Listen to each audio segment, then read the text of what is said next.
이번에는 방광염 오줌 소태 이 증상으로 이제 고생을 많이 하신 분이에요. 흔히들 오줌 소태라고 많이 얘기를 하시잖아요.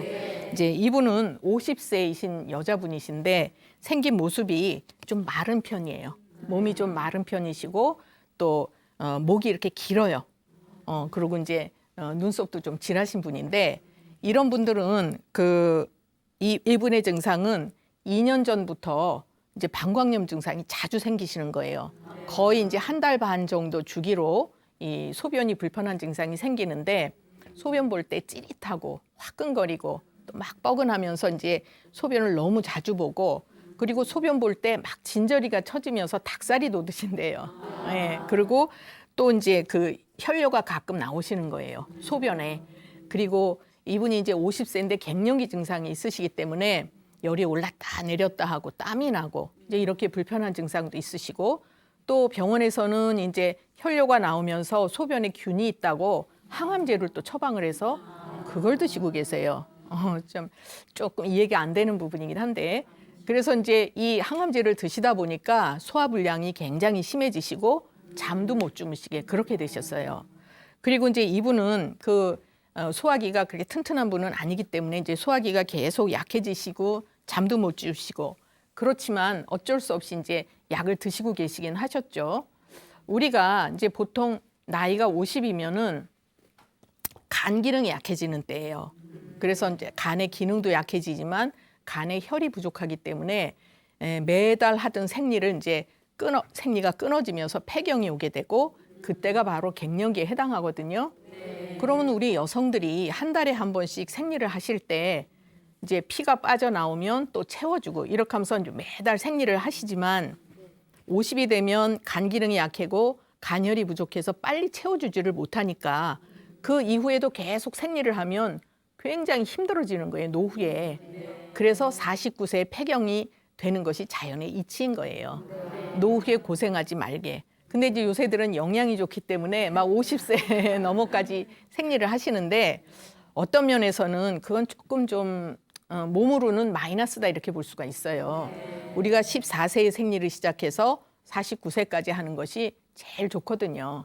근데 이제 이분은 어쨌든 그 폐경이 되면서 이제 그 갱년기 증상이 나타났고 그러면 간혈을 충분히 만들어서 보충을 못 해준다는 얘기는 차츰 음혈이 부족해진다는 얘기고 그러다 보면 화가 발생하게 돼 있어요.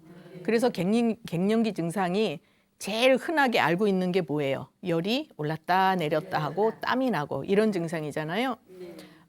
이제 그래서 이분은 그 음혈이 부족한데 우리가 갱년기 증상은 갱년기라는 거는 우리 인생에서 볼 때 여름에서 가을로 넘어가는 환절기다 이렇게 보시면 돼요.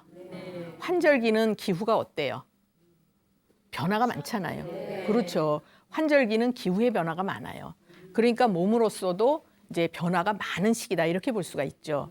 그러면 신체적으로만 변화가 오는 것이 아니고 이제 예를 들어서 열이 올랐다 내렸다 하고 땀도 나고 또 관절도 약해져서 뭐 퇴행성 관절염도 생기고 골다공증도 오고 또는 근육이 약해져서 이제 근육통도 오고 이런 증상들도 오지만 정신적으로도 불편한 증상이 많이 생겨요. 그래서 갱년기 우울증이라는 것도 들어보셨죠? 예. 우리가 이제 마음이 안정이 안 되니까 이렇게 의욕이 없어지고 무기력해지고 또 마음이 허전하고 허무해지면서 이제 우울해져요.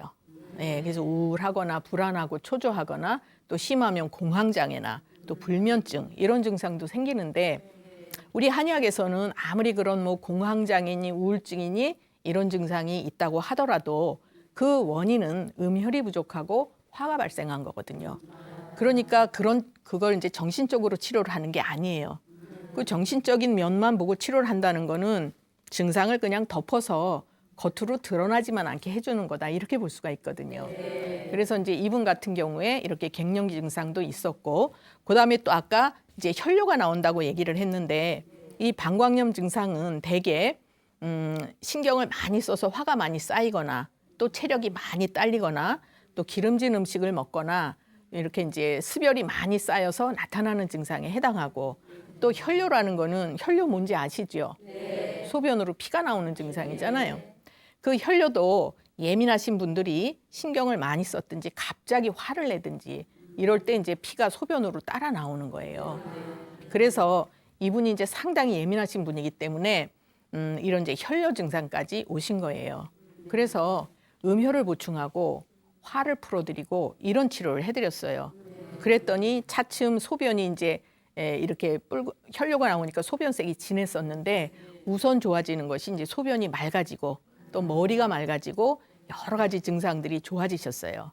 그래서 우리가 치료를 할 때는 겉으로 나타나는 증상만 치료를 하는 것이 아니라 이제 그것의 원인이 뭔지를 보고 그것을 치료해야 이제 좋아진다 이렇게 볼 수 있죠.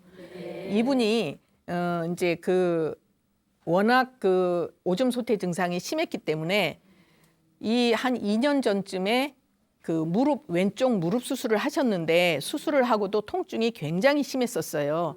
근데 워낙 소변이 힘드니까 진찰할 때 그 얘기는 깜빡 잊고 안 하셨는데 그것까지 같이 좋아졌어요.